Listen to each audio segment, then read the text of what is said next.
With a career spanning over 20 years, John Abraham has become a pop culture icon for his devastating good looks and diverse range of movies. Among his peers, John Abraham stands out as a highly educated actor holding a bachelor's degree in economics and an MBA. John Abraham's strong education background has highly influenced his diverse choice of scripts since the early years of his career. For every high-octane blockbuster like Dhoom and Pathan, John Abraham has balanced it with unconventional movies like No Smoking, Kabul Express and Water. Against slapstick comedies like Garam Masala and Desi Boys, John Abraham has taken on dark and gritty roles in movies like Zinda and New York. Since the critical success of Madras Cafe in 2013, John Abraham has been producing and venturing into the genre of geopolitical and action thrillers. Movies like Parmanu, Batla House and Veda all fall under this genre. Continuing his foray in geopolitical thrillers, will John Abraham's new movie The Diplomat garner the critical acclaim and box office numbers? Let's find out as we review The Diplomat while we roll the credits.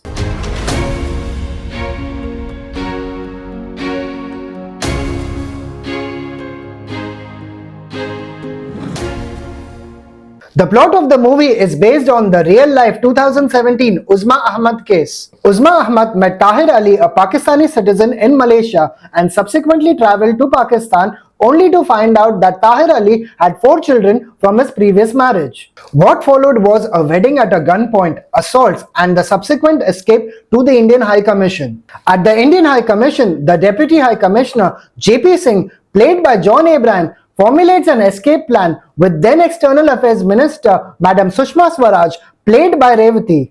Political and international tensions arise between India and Pakistan as the diplomat faces several challenges in securing safe passage for Uzma Ahmad to return to her home country.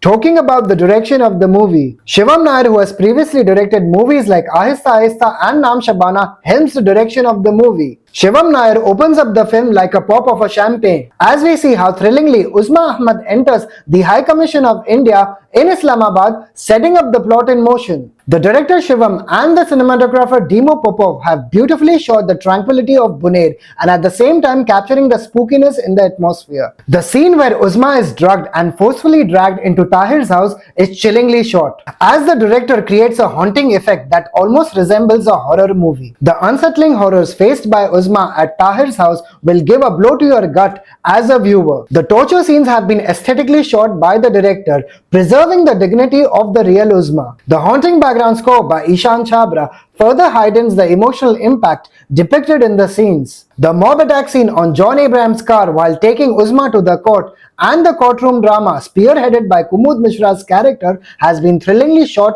by the director Shivam Nair. I'm not a fan of the creative liberties taken by the director Shivam Nair, especially the climax involving the attack on John Abraham's convoy while they escort Uzma to the Wagah border. In reality, nothing like this had happened. Another creative liberty taken by the director was giving a backstory to John Abraham's character pertaining to the Kabul Indian Embassy bombing. Yes, the Kabul Indian Embassy bombing is a real-life tragedy that occurred on July 2008, but it has nothing to do with the character of John Abraham's JP Singh. Talking about the performances of the movie, John Abraham has completely held this movie on his shoulders. The mustache-bearing subtle performance of John Abraham embodying the personality of JP Singh is a delight to watch on the screen. It is refreshing to witness John Abraham combating the situation with his intellect rather than his physique in this movie, especially the scene where John Abraham's character, using sheer wit, outsmarts Tahir's character despite being abused and gaslighted by Tahir's friend. Sadia Khateeb, whom we have previously seen in movies like Shikara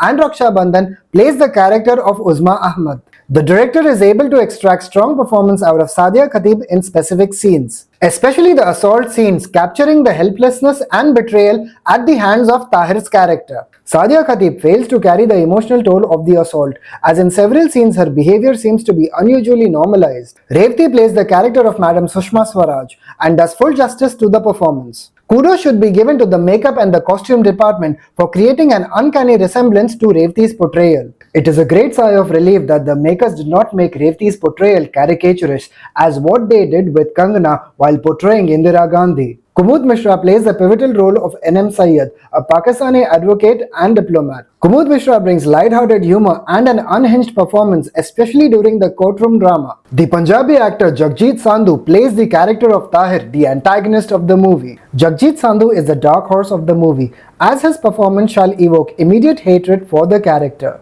The conniving, manipulative and aggressive traits of Tahir's character are effortlessly brought to life by Jagjit Sandhu. To conclude, accolades should be given to actor-producer John Abraham for venturing into subjects that highlight the achievements of the Indian government, showcasing the relentless efforts of leaders like Madam Sushma Swaraj and diplomats like JP Singh who dedicate themselves to the welfare of the people. The movie is not as gripping as Parmanu, but every right-thinking educated Indian should watch this movie. I give 3.5 stars out of 5 as this diplomat is here to stay. I hope you like the video. Do like, do subscribe.